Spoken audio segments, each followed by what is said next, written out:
Everyone, welcome সকলকে এই চ্যানেলে। আজকে আমরা এই ভিডিওর মাধ্যমে আলোচনা করব যে অভিন্ন দেওয়ানি বিধি অর্থাৎ ইউসিসি ইউনিফর্ম সিভিল কোড সম্পর্কে।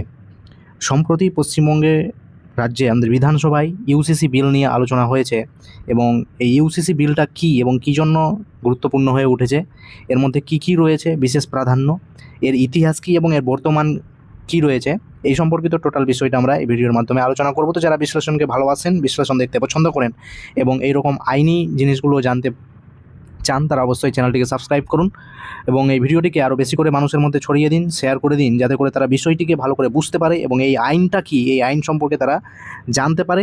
অভিন্ন দেওয়ানি বিধি বা ইউসিসি এই জিনিসটা কী। তো এটা হচ্ছে কেন্দ্রীয় সরকার, বিজেপি গভর্নমেন্ট এই জিনিসটাকে লাগু করেছে, এই বিলটাকে পাস করিয়েছে। এবং এই ইউসিসিটা হচ্ছে যে অভিন্ন দেওয়ানি বিধি, একটা হচ্ছে আইন যেটা হচ্ছে নাগরিকদের ক্ষেত্রে সমানভাবে এটা অধিকার তৈরি করে। বর্তমান ব্যবস্থায় যে বিভিন্ন ধর্মীয় সম্প্রদায় যাদের বিবাহ এবং বিবাহ বিচ্ছেদ, ডিভোর্স যেটাকে বলছি আমরা, এবং সন্তানদের যে সম্পত্তির ব্যাপারটা রয়েছে, উত্তরাধিকারের সূত্রে যে সম্পত্তি পাওয়ার ব্যাপারটা, এইগুলো বিষয়ে যে নিজের ব্যক্তিগত আইন অনুসরণ করা হয়। নিজের ব্যক্তিগত আইন অর্থাৎ এখানে হিন্দু ধর্মের জন্য আলাদা আইন রয়েছে বিবাহের, মুসলিমদের জন্য আলাদা আইন রয়েছে, শরিয়ত বলা হচ্ছে যেটাকে। বিবাহ বিচ্ছেদের জন্য হিন্দুদের আলাদা জিনিস রয়েছে, মুসলিমদের আলাদা জিনিস রয়েছে, খ্রিস্টানদের আলাদা। তো বিভিন্ন ধর্মীয় বিষয়ে এইগুলো হচ্ছে আলাদা করে রয়েছে। উত্তরাধিকার ক্ষেত্রেও সম্পত্তি পাওয়ার বিষয়ে পুত্রদের অধিকার বেশি রয়েছে, কন্যা সন্তানের অধিকার সেক্ষেত্রে কিন্তু দেখতে পাওয়া যাচ্ছে না। তো এই যে বিষয় জিনিসগুলো রয়েছে, যেগুলোকে ব্যক্তিগত আইনের অধীনে রাখা হয়েছিল, এই বিষয়গুলোকে হচ্ছে বর্তমান সময়ে পরিবর্তন করে আর সমান আইন, একই আইনের আওতায় এই সবগুলোকে এক জায়গায় নিয়ে আসা হবে, ইউনাইট করা হবে, এক জায়গায় এসে বন্ধ করা হবে। এই জিনিসটারই নাম হচ্ছে ইউনিফর্ম সিভিল কোড। এই আইনের দ্বারা এই জিনিসগুলোকে করা হবে। তো ইউসিসিকে প্রায়শই একটি সমতা ভিত্তিক ধর্মনিরপেক্ষ সমাজ গঠনের পদক্ষেপ হিসেবে দেখা হয়, যা ভারতীয় সংবিধানের মূল আদর্শের সঙ্গে সামঞ্জস্যপূর্ণ। ভারতীয় সংবিধানের আদর্শই হচ্ছে যে সমতা ভিত্তিক, আমরা এখানে সমান অধিকারের কথা বলি এবং ধর্ম নিরপেক্ষতার কথা আমরা এখানে বলি। কিন্তু যখন আমরা এই জিনিসগুলো দেখতে যাই, যে বিবাহ বিচ্ছেদ এবং উত্তরাধিকার, এই সামাজিক রীতিনীতি যদি দেখতে যাই, তাহলে আমরা কিন্তু বহুদিন আগে থেকেই অর্থাৎ ব্রিটিশ শাসনকাল থেকেই আমরা দেখতে পাচ্ছি যে এইগুলোতে আলাদা আইন রয়েছে প্রত্যেক ধর্মীয় সম্প্রদায়ের জন্য। তো এটা কেন হবে যখন আমাদের এখানে একটা সংবিধান রয়েছে, এক আইন হওয়াই উচিত। তো এই জন্য এই জিনিসগুলোকে লাগু করা হচ্ছে। এবং বর্তমানে যে আমাদের সংবিধান রয়েছে, ভারতীয় সংবিধানের যে চতুর্থ অধ্যায় যেটা রয়েছে, নির্দেশমূলক নীতি বা ডিপিএসপি, এই ডিপিএসপিতে 44 নম্বর একটা অনুচ্ছেদ রয়েছে, আর্টিকেল 44, যেখানে বলা হয়েছে ইউসিসির কথা দেখানো হয়েছে। এটি এই যে আর্টিকেল 44 বা এই যে ডিপিএসপি যেটা রয়েছে বা নির্দেশমূলক নীতি, এটা হচ্ছে আদালত দ্বারা বলবৎযোগ্য নয়। অর্থাৎ কি বলতে চাইছে, আমরা জানি আমাদের মৌলিক অধিকার রয়েছে, মৌলিক অধিকার যে আমরা রয়েছে আর্টিকেল 12 থেকে আর্টিকেল 35 পর্যন্ত যে আমাদের মৌলিক অধিকার রয়েছে, 6 প্রকারের মৌলিক অধিকার। এই মৌলিক অধিকার যদি আমাদের উল্লঙ্ঘন হয় বা লঙ্ঘন হয়, সেক্ষেত্রে আমরা সুপ্রিম কোর্ট বা হাইকোর্টের সাহায্যে সেইগুলোকে আমরা লাগু করতে পারি বা বিধিবদ্ধ করতে পারি। সেক্ষেত্রে হচ্ছে সুপ্রিম কোর্ট বা হাইকোর্ট ইন্টারফেয়ার করতে পারে এই মৌলিক অধিকারের ক্ষেত্রে, ফান্ডামেন্টাল রাইটসের ক্ষেত্রে। কিন্তু এই ডিপিএসপি বা নির্দেশমূলক নীতি যখন আসছে রাষ্ট্র পরিচালনার জন্য, এই ক্ষেত্রে কিন্তু এই জিনিসটাই হচ্ছে আদালতের দ্বারা বলবৎযোগ্য নয়। এটা কেন নয়? কারণ এটা যে সংবিধান শুরু হয়েছে আর্টিকেল 36, 37-এ কিন্তু এটার কথা বলে দেওয়া হয়েছে যে এটি হচ্ছে আদালত দ্বারা বলবৎযোগ্য নয়। এটা আগেই বলে দেওয়া হয়েছে, তারপরে আদালত দ্বারা বলবৎযোগ্য নয়, এরপরে আর্টিকেল 38 থেকে বাকি যে 51 পর্যন্ত রয়েছে, এই জিনিসগুলো হচ্ছে এই ডিপিএসসির মধ্যে বলা হয়েছে এইখানে। কিন্তু আগেই আমাদের তো বলে দিয়েছে যে সংবিধান কোর্ট দ্বারা এটা বলবৎযোগ্য নয়। তাহলে হচ্ছে আমরা এই জিনিসগুলো নিয়ে আমরা হচ্ছে কোর্টের মধ্যে যেতে পারি না যে এই জিনিসটা আমার উল্লঙ্ঘন হচ্ছে, এমন কিন্তু বলা যাবে না। উল্লঙ্ঘন হচ্ছে আমার এই জিনিসটা কখন আমরা বলতে পারবো, গিয়ে তখনই বলতে পারবো যখন আমাদের মৌলিক অধিকার বা ফান্ডামেন্টাল রাইটস যদি আমাদের হনন করা হয় বা আমাদের যদি ঠিকমতো সেটার সুবিধা না দেওয়া হয়, অধিকার না দেওয়া হয়, তাহলে সেক্ষেত্রে আমরা সুপ্রিম কোর্ট বা হাইকোর্টে ডাইরেক্ট আমরা মামলা করতে পারবো আর্টিকেল 32 অনুযায়ী সুপ্রিম কোর্টে। তো এই হচ্ছে ব্যাপারটা।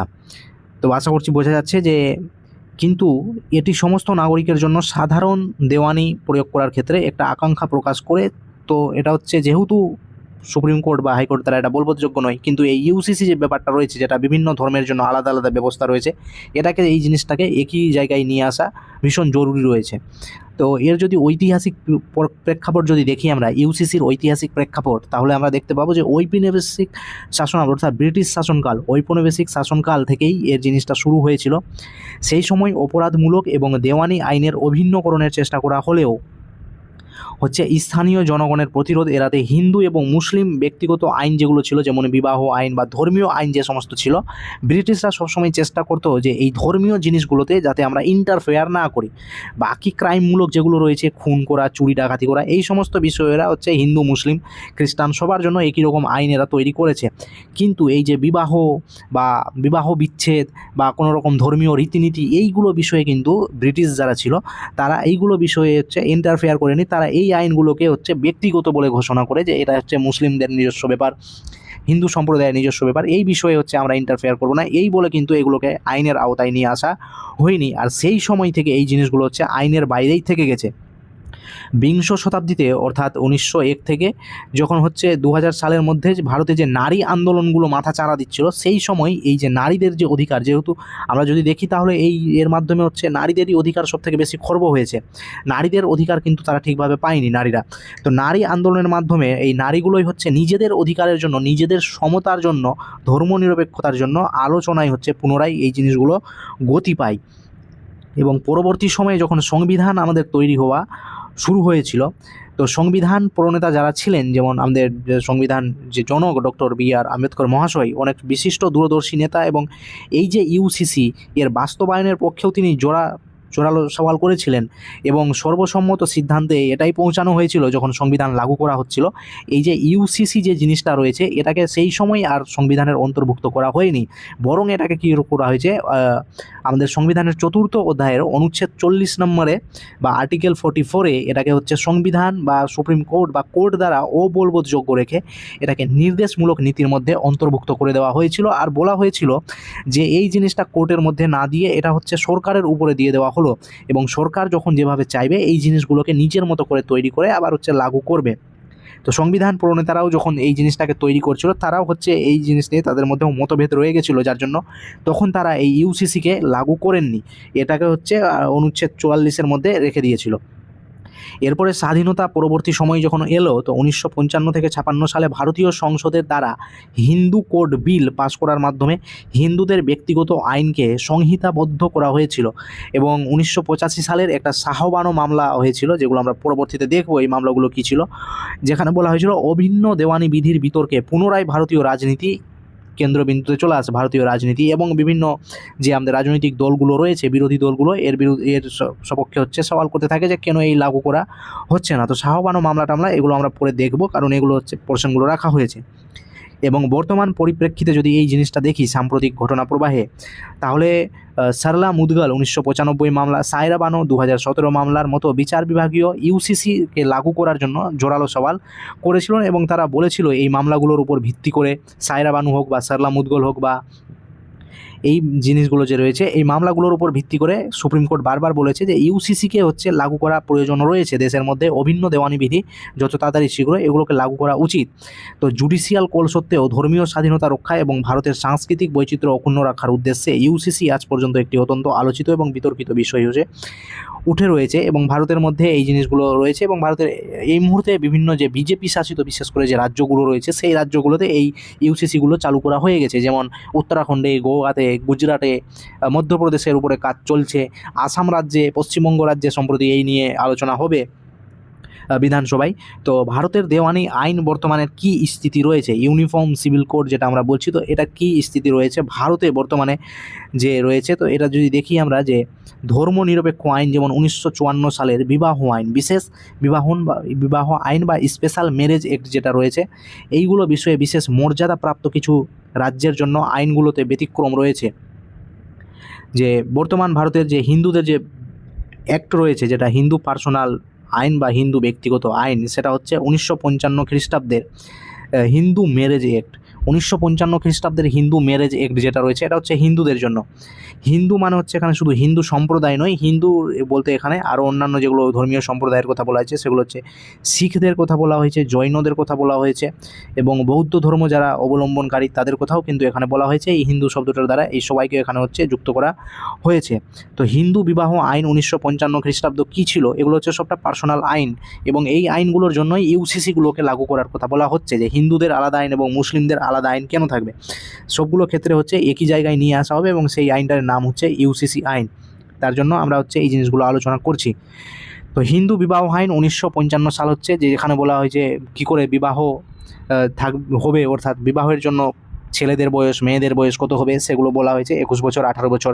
বিবাহ বিচ্ছেদ সম্পর্কে বলা রয়েছে, এইগুলো সম্পর্কে বলা রয়েছে। এবং হিন্দুদের উত্তরাধিকারী আইন 1956 খ্রিস্টাব্দে যদি বলা হয় তাহলে হিন্দুদের উত্তরাধিকারী আইন যেটা হচ্ছে পরবর্তী 2005 খ্রিস্টাব্দে সংশোধিত হয়েছে, যেখানে সংশোধিত হওয়ার পর বলা হয়েছে যে একজন পুত্রের পিতার সম্পত্তির উপর যত অধিকার থাকে ঠিক সমানভাবে তার যে কন্যা রয়েছে কন্যারও সমানভাবে অধিকার থাকে। এটা হচ্ছে 2005 সালে আইনকে সংশোধন করে এই জিনিসটার কথা বলা হয়েছে যে কন্যাদেরও সমান অধিকার রয়েছে পিতার সম্পত্তির ওপরে। এরপরে হিন্দু নাবালকত্ব আইন এবং অভিভাবকত্ব আইন যেটা রয়েছে সেটা হচ্ছে হিন্দু মাইনরিটি গার্জিয়ানশিপ অ্যাক্ট, অর্থাৎ হচ্ছে অভিভাবকত্বর যে গার্জেন রয়েছে তাদের দায়িত্ব সম্পর্কে এই আইনের মধ্যে বলা হয়েছে। হিন্দু মানে কিন্তু এখানে হিন্দু নয়, হিন্দু অর্থাৎ এখানে হচ্ছে শিখ, জৈন, বৌদ্ধ এদের সবার কথা কিন্তু এখানে বলা হয়েছে। এরপরে আরও বলা হয়েছে যে হিন্দু দত্তক এবং ভরণ পোষণ আইন, যদি কোনো দম্পতি চায় তাহলে দত্তক নিতে পারবে, অবশ্যই তাকে হচ্ছে নির্দিষ্ট আইনের মধ্যে দিয়ে সেই জিনিসগুলো করতে হবে। তো এই যে রয়েছে এটা হচ্ছে হিন্দুদের ব্যক্তিগত আইন। এরপরে যদি আমরা মুসলিম সম্প্রদায়ের যদি দেখি তাহলে মুসলিমদের ব্যক্তিগত আইন রয়েছে, যেখানে হচ্ছে কী বলা হচ্ছে যে সম্পূর্ণরূপে এটা হচ্ছে সংহিতাবদ্ধ নয়, এটি তাদের ধর্মীয় গ্রন্থ দ্বারা পরিচালিত হয়, যেটাকে শরিয়ত বলা হয়েছে, এর ওপর ভিত্তি করে পরিচালিত হয় এই আইনটা। তবে এর কিছু দিক ভারতের নির্দিষ্ট আইনের মাধ্যমে স্বীকৃত, যেমন মুসলিমদের পার্সোনাল ল যেটা রয়েছে শরিয়ত অ্যাপ্লিকেশন অ্যাক্ট 1937 এবং মুসলিম বিবাহ বিচ্ছেদ আইন 1939 খ্রিস্টাব্দে এই অনুযায়ী কিন্তু তাদের বিবাহ বিচ্ছেদ এই আইন অনুযায়ী কিন্তু হয়ে থাকে। এরপরে খ্রিস্টানদের যদি ব্যক্তিগত আইন দেখি তাহলে খ্রিস্টানদের ব্যক্তিগত আইন হচ্ছে খ্রিস্টান সম্প্রদায়ের বিবাহ এবং বিবাহ বিচ্ছেদ 1872 সালের যেটা ভারতীয় আইন রয়েছে।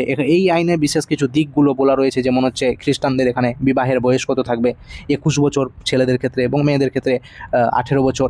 এরপরে হচ্ছে কোনো একটা স্বীকৃত স্থানে বিবাহ দেওয়া হবে, যিনারা বিবাহ দিবেন সেই লোকগুলো ব্যক্তিবর্গ যারা থাকবেন তারাও হচ্ছে স্বীকৃত ব্যক্তিবর্গ থাকবেন, ভেরিফাইড ব্যক্তি থাকবেন। তারপরে হচ্ছে এখানে পলিগেমি বা এখানে বহু বিবাহ যেটা রয়েছে সেখানে এই কথাটা হচ্ছে সম্পূর্ণভাবে নিষিদ্ধ ঘোষণা করা হয়েছে।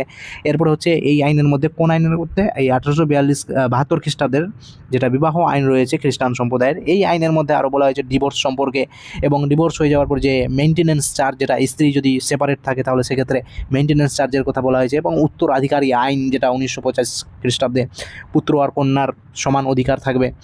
তো এই জিনিসগুলো এখানে বলা হয়েছে। খ্রিস্টান দম্পতি তারা যদি চায় দত্তক সন্তান নিতে পারবে। তো এইগুলো জিনিস হচ্ছে এই খ্রিস্টান আইনের মধ্যেই বলা হয়েছে। এবং ঘ নম্বর হচ্ছে বিশেষ বিবাহ আইন যেটা রয়েছে, যে বিশেষ বিবাহ আইনটা গুরুত্বপূর্ণ, কারণ এখানে রয়েছে যে ধর্ম নির্বিশেষে এটা হচ্ছে প্রযোজ্য। 1954 সালের বিশেষ বিবাহ আইন দ্বারা, যার এখানে বলা হয়েছে আন্তধর্মীয় বিবাহ সম্পন্ন হবে। আন্তধর্মীয় বিবাহ মানে হচ্ছে এখানে হচ্ছে ভিন্ন ভিন্ন ধর্মের মধ্যে হচ্ছে বিবাহ দেওয়া।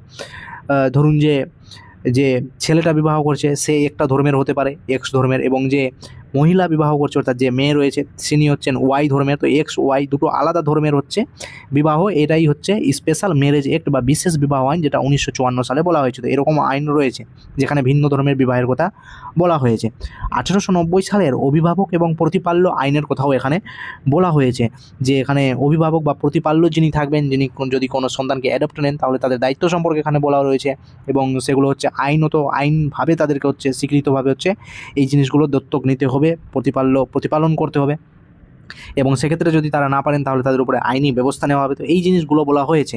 এগুলো সমস্তটাই হচ্ছে ব্যক্তিগত আইনের অধীনে কিন্তু বলা রয়েছে, যেগুলোকে পরবর্তীতে আমরা জানবো যে ইউসিসির অধীনে এগুলোকে নিয়ে আসা হবে, যার জন্য একটাই আইন থাকবে সবার জন্য, কোনো ধর্মীয় সম্প্রদায়ের জন্য কিন্তু আলাদা আইন থাকবে না। ব্যক্তিগত আইনের ব্যতিক্রম, ব্যক্তিগত আইন যেগুলো আমরা এখন দেখলাম হিন্দু ধর্মের জন্য বা মুসলিম ধর্মের জন্য, খ্রিস্টান ধর্মের জন্য, এই আইনের বাইরেও কিছু কিছু জায়গা রয়েছে যেখানে হচ্ছে ব্যতিক্রম। যেমন 371 নম্বর অনুচ্ছেদে যেখানে হচ্ছে আসাম, আসাম রাজ্যের জন্য বিশেষ কথা বলা হয়েছে নাগাল্যান্ড রাজ্য, মিজোরাম রাজ্য। এরকম উত্তর পূর্বাঞ্চলীয় যে রাজ্যগুলো রয়েছে তাদের আঞ্চলিক এবং উপজাতীয় সংস্কৃতি ঐতিহ্যকে রক্ষার জন্য পারিবারিক আইনের কিছু বিশেষ ব্যতিক্রম এখানে কিন্তু দেখতে পাওয়া যায়।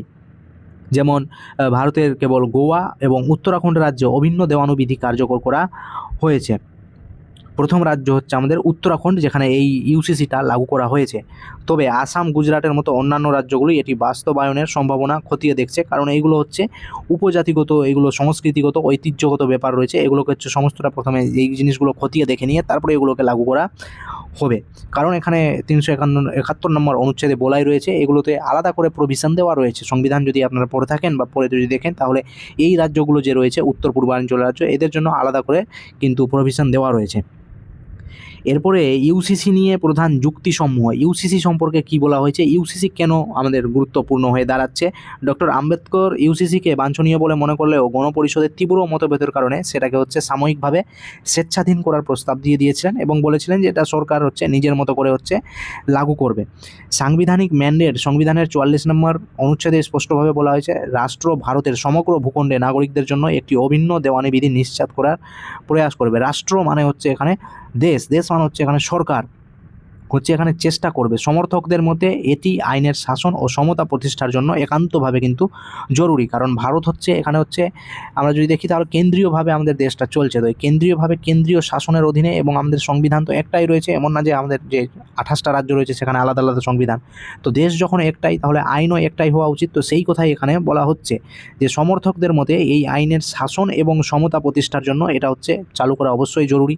সমতার নেই বিচার প্রতিষ্ঠা। ইউসিসি ব্যক্তিগত আইন থেকে লিঙ্গ ভিত্তিক যে সুযোগ সুবিধা রয়েছে, পুরুষদের ক্ষেত্রে বেশি সুবিধা দিয়ে দেওয়া, স্ত্রীদের ক্ষেত্রে সেক্ষেত্রে স্ত্রীদেরকে হচ্ছে দমন করে রাখা, এইগুলো ব্যাপারগুলো হচ্ছে দূর করে সমস্ত নাগরিককে সমান অধিকার দেওয়া, এই জিনিসটাই ঘোষণা করছে ইউসিসি। এটি বিশেষ করে বিবাহ বিচ্ছেদ, উত্তরাধিকার এবং সন্তান কাস্টাডি মানে হচ্ছে সন্তান প্রতিপালন বা সন্তান দত্তক নেওয়ার ক্ষেত্রে নারীদের অধিকারকে সুরক্ষিত করে। কারণ বিবাহ বিচ্ছেদ যদি দেখি আমরা, উত্তরাধিকার যদি দেখি, তাহলে এখানে হচ্ছে নারীরা কিন্তু অনেকটাই পুরুষদের থেকে দমনমূলক জায়গায় রয়েছে। উত্তরাধিকারের ক্ষেত্রে আমি বললাম যে আগে মহিলাদের সমান অধিকার দেওয়া হতো না, যেটা 2005 সালে আবার আইন সংশোধন করে বলা হয়েছে। এবং বিবাহ বিচ্ছেদ হয়ে গেলে কম্পেনসেশনের যে ব্যাপারটা থাকে, মহিলাদের যে ভরণ পোষণ দেওয়ার যে কথা, সেইগুলো ক্ষেত্রেও কিন্তু মহিলারা ঠিকঠাকভাবে পাচ্ছিল না, যদিও পরবর্তীতে এগুলো আইনগুলো সংশোধন করে তাদের অধিকার দেওয়া হয়েছে। তো এই ইউসিসির মাধ্যমে এই জিনিসগুলো আরও প্রপারলি হচ্ছে এডপ্ট হয়ে যাবে বা লাগু করা হয়ে যাবে। জাতীয় সংহতি, সুদৃঢ়ীকরণ সংহতি মানে হচ্ছে সকলের মধ্যে সমান যে অধিকার, ঐক্য, এই জিনিসটা আসবে হচ্ছে ইউসিসির মাধ্যমে। ঐক্য ব্যাপারটা আসবে, জাতীয় ঐক্যকে শক্তিশালী করা হবে এই আইনের মাধ্যমে। ধর্মনিরপেক্ষ, যে আমরা বলছি যে প্রত্যেক আমাদের দেশ হচ্ছে ধর্মনিরপেক্ষ দেশ, এখানে হচ্ছে সবার জন্য সমান অধিকার রয়েছে। আমরা কোনো ধর্মের হচ্ছে বিশেষভাবে আমরা কোনো ধর্মকে প্রমোট করি না। তো এই জিনিসগুলো যে রয়েছে, রাষ্ট্র ও ধর্মের পৃথকীকরণের যে ধর্মনিরপেক্ষ দৃষ্টিভঙ্গি সংবিধানে রয়েছে, ইউসিসি তার সাথে সামঞ্জস্যপূর্ণ ব্যবহার করবে। কারণ ইউসিসি চলে আসলে তো সবার জন্য একটাই আইন থেকে যাচ্ছে, এখানে কোনো হিন্দুদের জন্য আলাদা কোনো প্রভিশন থাকছে না, বা মুসলিম সম্প্রদায়ের জন্য কোনো আলাদা প্রভিশন থাকছে না, খ্রিস্টান সম্প্রদায়ের জন্য কোনো আলাদা প্রভিশন থাকছে না। সকলেই হচ্ছে এই একটাই আইনের অধীনে চলে আসবে, সেটা হচ্ছে ইউসিসি আইন। তো সবার জন্য এটা সামঞ্জস্যপূর্ণ হয়ে যাচ্ছে। আইনি ব্যবস্থার সরলীকরণ, বিভিন্ন সম্প্রদায়ের জটিল আর ভিন্ন ভিন্ন আইন থাকার জন্য আদালত হচ্ছে এইগুলোতে হচ্ছে আদালতের উপর আলাদা বার্ডেন চলে আসছে। কারণ আমরা যখন দেখছি হিন্দুদের ডিভোর্স বা বিবাহর ক্ষেত্রে যদি যাই, তাহলে আমাদেরকে হিন্দুদের আইন খতিয়ে দেখতে হচ্ছে। মুসলিম সম্প্রদায়ের যদি বিবাহ বা ডিভোর্স থাকে, তাহলে সুপ্রিম কোর্টে যদি এগুলো ব্যাপার যায় বা কোর্টে এই মামলাগুলো আসে, তাহলে তাদের আলাদা করে সেই বিষয়টা পড়তে হচ্ছে। তো এক্ষেত্রে কোর্টের ওপরে এক্সট্রা বার্ডেন আসছে। এবার যদি এই সমস্ত সম্প্রদায়ের যদি একটাই আইন থাকে, তাহলে এবার কোর্টগুলো সেই একটাই আইন পড়ে নিয়ে সবার কাজটা করতে পারবে। তো এই ক্ষেত্রে হচ্ছে কোর্টের ওপর যে এক্সট্রা বার্ডেন যেটা আসছে, সেটাও কিন্তু বোঝাটা হচ্ছে কমবে, এই কথাই বলা হয়েছে। আইনের আধুনিকরণ এবং সংস্কার, বর্তমানে ব্যক্তিগত আইনগুলোর অনেক বিধান হচ্ছে পিতৃতান্ত্রিক। আমরা যে আইনগুলো দেখলাম, মুসলিমের শরিয়ত বা হিন্দুদের যে পার্সোনাল অ্যাক্টগুলো ছিল, সেগুলো যে দেখলাম, সেগুলো হচ্ছে পুরুষতান্ত্রিক বা পিতৃতান্ত্রিক, যেখানে হচ্ছে পুরুষদের বা বাড়ির যে প্রধান ব্যক্তি যিনি রয়েছেন, পিতা, তাদের কিন্তু এখানে গুরুত্ব প্রধান হয়ে উঠে আসছে পুরুষদের। সেক্ষেত্রে মহিলাদের কিন্তু এই জিনিসটা হচ্ছে তারা হচ্ছে পিছিয়ে পড়ে থাকছে। তো এই জিনিসগুলো হচ্ছে বর্তমান সময়ের কিন্তু সাথে সামঞ্জস্য নয়, যেগুলো হচ্ছে পরিবর্তন করা অবশ্যই বাঞ্ছনীয়। 2019 সালের যে তাৎক্ষণিক 3 তালাক নিষিদ্ধকরণের মতো পদক্ষেপের মাধ্যমে প্রমাণিত হয়েছে যে নারীর ক্ষমতায়নের জন্য আইনি সংস্কার অত্যন্ত জরুরি। কারণ 3 তালাক 3বার তালাক বলে দেওয়ার মাধ্যমে নারীদের যে বিবাহ বিচ্ছেদ বা তালাক হয়ে যেত, এই জিনিসগুলো হচ্ছে নারীদেরকে কিন্তু অনেক পিছিয়ে রেখেছিল এবং দমন করে রেখেছিল এই জিনিসগুলো। তো এটাকে হচ্ছে 2019 সালে সমাপ্ত করে দেওয়া হয়েছে। তো এই জিনিসগুলো হচ্ছে লাগু করা হচ্ছে ধীরে ধীরে। ইউসিসির বিপক্ষে প্রধান কি যুক্ত রয়েছে? ইউসিসির প্রধান বিপক্ষে যুক্তিগুলো যেগুলো রয়েছে যে ধর্মীয় স্বাধীনতার লঙ্ঘন। বিরোধীরা যারা রয়েছেন, বিরোধী পার্টি, ইউসিসি লাগু করলে তাদের মতে বলছে যে সাংস্কৃতিক এবং ধর্মীয় যে বিষয়গুলো রয়েছে, নিজের ধর্মীয় মতামত, নিজের ধর্মীয় বিশ্বাস, সেগুলোকে হচ্ছে লঙ্ঘন করা হবে। আমাদের সংবিধানের মৌলিক অধিকারে যে 25 থেকে 29 নম্বর অনুচ্ছেদে ধর্মীয় স্বাধীনতার কথা বলা হয়েছে, এই ধর্মীয় স্বাধীনতার যে বিষয়গুলো, তারা যে ধার্মিকভাবে যে এই জিনিসগুলো পালন করে আসছে এতদিন ধরে, এই জিনিসটা ক্ষুণ্ণ হবে, এটা বিরোধীদের যুক্তি। এরপরে বলছে সাংস্কৃতিক বৈচিত্র্যের প্রতি হুমকি। ভারতের বিপুল সামাজিক এবং সাংস্কৃতিক বৈচিত্র্যের কারণে বিভিন্ন সম্প্রদায় নিজস্ব প্রথা রয়েছে, হিন্দুদের নিজস্ব বিবাহের প্রথা রীতিনীতি রয়েছে, মুসলিমদের রীতিনীতি আলাদা রয়েছে। তো এই ক্ষেত্রে আমরা যদি দেখি তাহলে সেক্ষেত্রে হচ্ছে এই প্রথাগুলো কিন্তু প্রশ্নচিহ্নের মুখে পড়ছে এই আইনের দ্বারা, এগুলো বিরোধীদের যুক্তি। রাজনৈতিক অপব্যবহারের সম্ভাবনা। সমালোচকদের মতে ইউসিসি বিষয়টি প্রায়শই রাজনৈতিক মেরুকরণ বা নির্বাচনী ফায়দা তোলার জন্য এটা হচ্ছে জিনিসগুলোকে করা হচ্ছে। যখনই হচ্ছে রাজনৈতিক বিষয়গুলো আসছে বা ভোট ইলেকশন যখন আসছে, তখনই এই জিনিসগুলোকে হচ্ছে লাগু করার জন্য বা চর্চায় আনার জন্য, যাতে করে ভোট পাওয়া যায় বা ভোট যাতে কাটা যায়, এই জিনিসগুলো পাওয়া এবং কাটা দুটোর জন্যই কিন্তু এই জিনিসগুলো সাময়িকভাবে চর্চায় আসে। আইনি এবং ফেডারেল চ্যালেঞ্জ। ব্যক্তিগত আইন সংবিধানের যুগ্ম তালিকার অন্তর্ভুক্ত, ফলে কেন্দ্র রাজ্যের এখতিয়ার ও বিভিন্ন রাজ্যের ভিন্ন ভিন্ন মতামতের কারণে এটি বাস্তবায়নের ক্ষেত্রে একটা বড় আইনি আর রাজনৈতিক জটিলতা তৈরি হতে পারে। কারণ কেন্দ্র সরকারের যদি আরেক রকম ক্ষমতায় থাকে পার্টি, এবং রাজ্যগুলোতে যদি বিভিন্ন যদি পার্টি ক্ষমতায় থাকে, তাহলে তো কেন্দ্র সরকার যদি এই আইনকে পাশ করিয়ে দেয়, এবার সেই রাজ্যগুলোতে পাশ করানোর জন্য সেই রাজ্যের বিধানসভায় পাস হতে লাগবে এই আইনটাকে, এবং সেই রাজ্যের বিধানসভায় যদি আলাদা পার্টি ক্ষমতায় থাকে, কেন্দ্র সরকারের সাথে যদি তাদের মতামত মিল না হয়, তাহলে হচ্ছে সেই রাজ্যগুলোতে এই আইনটা তো লাগু হচ্ছে না। তো এই জিনিসগুলো আমরা দেখতে পাবো। তো এইগুলো হচ্ছে ফেডারেল স্ট্রাকচারের ক্ষেত্রে যেটা রয়েছে আমাদের চ্যালেঞ্জ হয়ে দাঁড়াচ্ছে। তো সব রাজ্যে যে এই আইনটাকে লাগু করা হবে এমনটাও নয়, কারণ হচ্ছে সরকারের ভিন্ন সরকার থাকলে তাদের মতামত ভিন্ন থাকে। যেমন আমরা যদি দেখি এখন বর্তমানে কেন্দ্রীয় সরকারে বিজেপি সরকার ক্ষমতায় রয়েছে বা এনডিএ সরকার ক্ষমতায় রয়েছে। তো এই জিনিসগুলো যেটা রয়েছে যে বিজেপি সরকার যে রাজ্যগুলোতে রয়েছে, সেই রাজ্যগুলো অলরেডি এই আইনটাকে লাগু করে চলেছে, এবং যদি অন্যান্য আমরা যদি দেখি তাহলে সেক্ষেত্রে কিন্তু অন্য রাজ্যগুলোতে, অর্থাৎ অন্যান্য পার্টি চালিত রাজ্যগুলোতে এই আইনটাকে কিন্তু লাগু করা হচ্ছে না, বা সেই রাজ্যে এই সম্পর্কিত কোনো চর্চাও কিন্তু উঠে আসছে না। এরপরে ইউসিসি সম্পর্কে সুপ্রিম কোর্টের কয়েকটা গুরুত্বপূর্ণ যে বক্তব্য পেশ করেছিল সুপ্রিম কোর্ট নিজে, সেই জিনিসগুলো আমরা দেখব। প্রথমে হচ্ছে আমাদের যে শাহবানো মামলা 1925 সাল। এই শাহবানো মামলা কী ছিল? শাহবানো মামলা ছিল হচ্ছে ফৌজিদারি কার্যবিধি, যেখানে 125 নম্বর ধারার অধীনে একজন মুসলিম তালাকপ্রাপ্ত নারীর ভরণ পোষণের অধিকারকে স্বীকৃতি দেওয়া হয়েছিল। এই যে 125 নম্বর ধারার অধীনে, এই 125 নম্বর ধারা কি বলছে? এই 125 নম্বর ধারা বলছে যে জাতি ধর্ম বর্ণ নির্বিশেষে এটা হচ্ছে সকলের জন্য প্রযোজ্য। জাতি ধর্ম নির্বিশেষে এই জিনিসটা হচ্ছে সকলের জন্য প্রযোজ্য। আর এই ধারার অধীনেই হচ্ছে মুসলিম, তো একটা হচ্ছে ধর্ম হয়ে গেল, তো ধর্ম নির্বিশেষে যেহেতু বলেছে, তাহলে মুসলিমরাও হচ্ছে এখান থেকে, তাহলে ধর্ম নির্বিশেষ যখন বলে দিল, তাহলে কোনো ধর্মের প্রাধান্য এখানে আর খাটছে না। তাহলে মুসলিম তালাকপ্রাপ্ত নারীর ভরণ পোষণের অধিকারকে স্বীকৃতি দেওয়া হয়। কারণ এখানে যে মামলাটা গিয়েছিল সেটা ছিল যে তালাকপ্রাপ্ত মহিলাকে হচ্ছে তার স্বামী হচ্ছে বলছে আমার সাথেও তো ওই মহিলার বিচ্ছেদ হয়ে গেছে, আমার স্ত্রীর যে বিচ্ছেদ হয়ে গেছে, তাহলে সেক্ষেত্রে আমি কেন ভরণ পোষণটা দেবো? এই জিনিসটা যখন সুপ্রিম কোর্টে যায়, তখন হচ্ছে বলেছে যে তুমি হচ্ছে তালাক হয়ে যেতে পারে তোমার, কিন্তু 125 নম্বর অনুচ্ছেদ অনুযায়ী প্রত্যেক ধর্ম বর্ণ নির্বিশেষে প্রত্যেক যে তালাকপ্রাপ্ত মহিলা থাকে তাদেরকে ভরণ পোষণের দায়িত্ব কিন্তু তোমাকে নিতে হবে। এবং এটাকে স্বীকৃতি দিয়েছিল সুপ্রিম কোর্ট নিজে, এবং সুপ্রিম কোর্ট লিঙ্গ সমতার জন্য সেই সময় ইউসিসি প্রয়োজনীয়তার উপরে জোর দিয়েছিল, এবং ইউসিসি আইনটাকে চালু করার জন্য সুপ্রিম কোর্ট সেই সময় কিন্তু বলেছিল 1985 সালে শাহবানো মামলা। এরপরে 1995 সালে আরেকটা মামলা আছে, যেখানে ছিল সরলা মুদগল বনাম ইউনিয়ন অফ ইন্ডিয়া বা ভারত ইউনিয়ন, যেখানে আদালত রায় দিয়েছিল যে বহু বিবাহের উদ্দেশ্যে প্রথম বিবাহকে বহাল রেখে কোনো হিন্দু পুরুষ ইসলাম ধর্ম গ্রহণ করতে পারে না, এবং ইসলাম ধর্ম গ্রহণ করে দ্বিতীয় বিবাহও করতে পারবে না। কখন দ্বিতীয় বিবাহ করতে পারবে না? যদি সেই পুরুষটা প্রথম বিবাহ করেছে হিন্দু অবস্থায়, যখন তিনি হিন্দু ছিলেন তখন প্রথম বিবাহ করেছেন, এবং এরপরে হচ্ছে সেই মহিলাকে হচ্ছে তার সাথে ডিভোর্স না নিয়ে বা তার সাথে আলাদা না হয়ে গিয়ে আইনসম্মতভাবে তারা হচ্ছে আলাদা না হয়েই সেই পুরুষটা যদি ইসলাম ধর্ম গ্রহণ করে নেয় এবং ইসলাম ধর্ম গ্রহণ করে যদি হচ্ছে বিবাহ করে নেয় ইসলাম ধর্মেই, তাহলে সেক্ষেত্রেও কিন্তু তিনি সেই আইনটাকে উল্লঙ্ঘন করছেন। তাহলে সেক্ষেত্রে তার উপর হচ্ছে আইনি ব্যবস্থা নেওয়া হবে।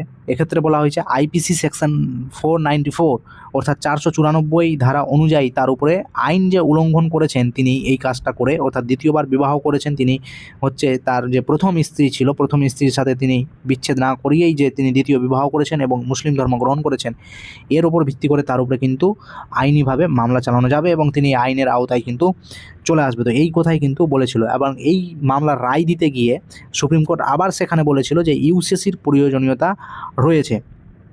এরপরে জন ভালামাট্টম বনাম ভারত ইউনিয়ন অফ ইন্ডিয়া, তো এখানে আদালত ব্যক্তিগত আইনের বৈষম্যমূলক ধারাগুলোকে বাতিল করে দিয়েছিল এবং ধর্ম নির্বিশেষে সমান অধিকার নিশ্চিত করতে দেশের একটি অভিন্ন দেওয়ানবিধি তৈরির কথা বলেছিল। এখানে ব্যক্তিগত আইনের যে ধারাগুলো ছিল সেগুলোকে হচ্ছে বাতিল করে দিয়েছে। যেমন হচ্ছে ব্যক্তিগত আইন যেটা বলা হয়েছিল, উত্তরাধিকারী আইন যেটা ছিল সেকশন 118 কথা বলা হয়েছিল ব্যক্তিগত ধারা, যেখানে বলা হয়েছিল যে উত্তরাধিকারী আইন যেখানে পুরুষরা হচ্ছে অধিকার পাবে এবং কন্যা সন্তান যারা রয়েছে তারা হচ্ছে পিতার সম্পত্তির ওপর কোনো রকম অধিকার থাকবে না, এই সমস্ত জিনিসগুলো যে বলা হয়েছিল। তো এই জিনিসটাকে হচ্ছে বাতিল করে দিয়েছিল। কোন ধারাটা? এই 118 ধারাটা হচ্ছে বাতিল করে দিয়েছিল এবং বাতিল করে সেখানেও বলেছিল যে অভিন্ন দেওয়ানি বিধি তৈরি করার একটা প্রয়োজনীয়তা রয়েছে, ভারতের মধ্যে অভিন্ন দেওয়ানি বিধি চালু করতে হবে। সায়রা বানু মামলা 2017 সাম্প্রতিককালে তো সুপ্রিম কোর্ট তাৎক্ষণিক বিল 3 তালাক সম্পর্কে এই রায়টা দিয়েছিল যে তালাক বলে দেওয়ার পর যে একজন মহিলার তালাক হয়ে যাচ্ছে বা বিচ্ছেদ হয়ে যাচ্ছে, এটাকে সুপ্রিম কোর্ট সম্পূর্ণভাবে বলেছিল অসাংবিধানিক এই জিনিসটা এবং এটাকে অবৈধ বলে ঘোষণা করে এবং লিঙ্গ ভিত্তিক ন্যায় বিচারের দিকে একটি ঐতিহাসিক পদক্ষেপ নেই। ভবিষ্যতে এর পক্ষে কী করণীয়? ভবিষ্যতে করণীয় হচ্ছে ব্যাপক ভিত্তিক এখানে আলোচনা করতে হবে যে সমাজের সমস্ত স্তরের প্রতিনিধি এবং ধর্মীয় সংখ্যালঘু গোষ্ঠীর সাথে আলোচনা করে তাদের ভয় এবং উদ্বেগ দূর করতে হবে যে ইউসিসি লাগু হয়ে গেলে কারো কোনো রকম ক্ষতি হবে না, বরং এই জিনিসগুলোকে একটাই আইনের আওতায় নিয়ে আসা হবে যেটা পরবর্তীতে সবার ক্ষেত্রেই একই রকম আইন থাকবে এবং সবার জন্য একই রকম ব্যবস্থা প্রবর্তিত হবে। তো এই জিনিসগুলো হচ্ছে মানুষের মধ্যে ভয় উদ্বেগ এগুলোকে দূর করতে হবে, কারণ আমরা যে আমাদের আশেপাশের মানুষগুলো তারা হচ্ছে এই জিনিসগুলো তো অত ভালো করে বোঝে না এবং তারা হচ্ছে যাদের কাছ থেকে বুঝতে চায় বা মিডিয়া যেটা রয়েছে আমাদের এই জিনিসগুলোকে এমনভাবে পেশ করে যে মানুষ প্রত্যেকটা জিনিসে আতঙ্কিত হয়ে পড়ে। তো আমাদের কর্তব্য যে এই জিনিসগুলো মানুষের সামনে সঠিকভাবে তুলে ধরা এবং মানুষকে সঠিকভাবে বোঝানো যাতে তারা এই জিনিসগুলোর প্রতি ভয় না পায় বা উদ্বেগ যেন না হয়ে পড়ে, তারা যেন জিনিসগুলোকে সঠিকভাবে বুঝতে পারে এবং এই জিনিসগুলোর প্রতি তাদের জন্য ভরসা তৈরি হয়। লিঙ্গ ন্যায় বিচারকে অগ্রাধিকার দেওয়া। লিঙ্গ ন্যায় বিচার রয়েছে যে পুরুষদের ক্ষেত্রে বিশেষ অধিকার পাওয়া যাচ্ছে এবং মহিলারা সেক্ষেত্রে হচ্ছে পিছিয়ে পড়ছে বা তাদেরকে দমিয়ে রাখা হচ্ছে। তো এই জিনিসটা না করে হচ্ছে যাতে দুজনকেই সমানভাবে অধিকার দেওয়া যায়, তো সেক্ষেত্রে এই ইউসিসি জিনিসটা কিন্তু ফোকাস করছে রাজনৈতিক না হয়ে লিঙ্গ সমতা, নারী অধিকারের ওপর হওয়া উচিত। নারীর যে অধিকার রয়েছে, নারীর যে অধিকার থেকে বঞ্চিত হয়ে যাচ্ছে এই জিনিসগুলোকে কিন্তু মর্যাদা দেওয়া অবশ্যই জরুরি রয়েছে, যেটা হচ্ছে ইউসিসি কিন্তু একটা গুরুত্বপূর্ণ দিক হবে। রাজ্য স্তরে উদ্যোগ যেমন গোয়া, উত্তরাখণ্ড, গুজরাট, মধ্যপ্রদেশ, আসাম এই জায়গাগুলোতে কিন্তু এই আইনের ওপরে কাজ করা অলরেডি চলছে এবং কিছু কিছু রাজ্য রয়েছে যেমন গোয়া, উত্তরাখণ্ড, গুজরাট এদেরগুলোতে কিন্তু এই আইনগুলো লাগু করা হয়ে গেছে। উত্তরাখণ্ড হচ্ছে প্রথম রাজ্য এবং গুজরাট হচ্ছে দ্বিতীয় রাজ্য যে হচ্ছে ইউসিসি বিলটাকে লাগু করেছে নিজের রাজ্যে। আইনি সচেতনতা, সমাজে আইনি সাক্ষরতা, সাংবিধানিক অধিকার সম্পর্কে নিজেদের হচ্ছে অধিকারটা জানবে নাগরিকরা, এগুলোকে জানাতে হবে এবং তারা এর প্রতি সচেতন হবে। তো এই জিনিসগুলোই রয়েছে। আশা করছি ইউসিসি যে বিলটা এটা সম্পূর্ণভাবে বোঝা গেছে, এর ইতিহাস কী এবং সুপ্রিম কোর্ট থেকে কখন কী বলা হয়েছিল কোন এবং যে ব্যক্তিগত আইন যেগুলো রয়েছে সেগুলোকে হচ্ছে বাদ দিয়ে একটা নির্দিষ্ট সমস্ত সম্প্রদায়কে বা পুরো ভারতের মানুষের জন্য একটা নির্দিষ্ট আইনের আওতায় নিয়ে আসা যাতে সুপ্রিম কোর্টের আলাদা করে যেন বার্ডেন না পড়ে, এই জিনিসগুলোকে নিয়ন্ত্রণ করাই হচ্ছে এই আইনের উদ্দেশ্য, যাতে সকলের জন্য সমান অধিকার থাকে। বিশেষ করে নারীরা যে এতদিন ধরে বঞ্চিত হয়ে এসছে, নারীরা যে অধিকার থেকে বঞ্চিত হয়েছে তাদেরকে সমান অধিকার দেওয়া, এটাই হচ্ছে ইউসিসি আইনের মূল উদ্দেশ্য। এর মাধ্যমে কিন্তু কারো কোনো ক্ষতি হতে দেখা যাচ্ছে না এই আইনের মাধ্যমে। তো সম্প্রতি পশ্চিমবঙ্গ সরকার বিধানসভায় এই বিলটাকে পাস করতে চলেছে এবং এই বিলটা আশা করছি বোঝা গেছে, এবং এই ভিডিওটাকে বেশি করে মানুষের মধ্যে শেয়ার করুন যাতে তারা বুঝতে পারে এই আইনের কোনো খারাপ দিক নেই। অবশ্যই এই আইনটা ভালো দিক, কারণ এখানে হচ্ছে সবার অধিকার প্রতিষ্ঠিত হচ্ছে, এবং যে আলাদা আলাদা যে আইনগুলো রয়েছে ধর্মীয় সম্প্রদায়ের জন্য সেগুলোকে একত্রিত করে একটা আইনের মধ্যেই নিয়ে আসা হচ্ছে, যেটা হচ্ছে ইউসিসি আইন। এখানে মহিলাদের অধিকার দেওয়া হচ্ছে, সন্তানদের ভরণ পোষণের অধিকারটাও বলা হয়েছে। তো এই ক্ষেত্রে এই জিনিসটা হচ্ছে ভীষণ গুরুত্বপূর্ণ এই ইউসিসি বিলটা। তো আশা করছি বোঝা গেছে। যদি কোনো অসুবিধা থাকে তাহলে অবশ্যই কমেন্ট বক্সে জানাবেন, তাহলে আমি চেষ্টা করব সেই ডাউটগুলো দূর করার। এবং ভিডিওটা দেখার জন্য সকলকে অসংখ্য ধন্যবাদ।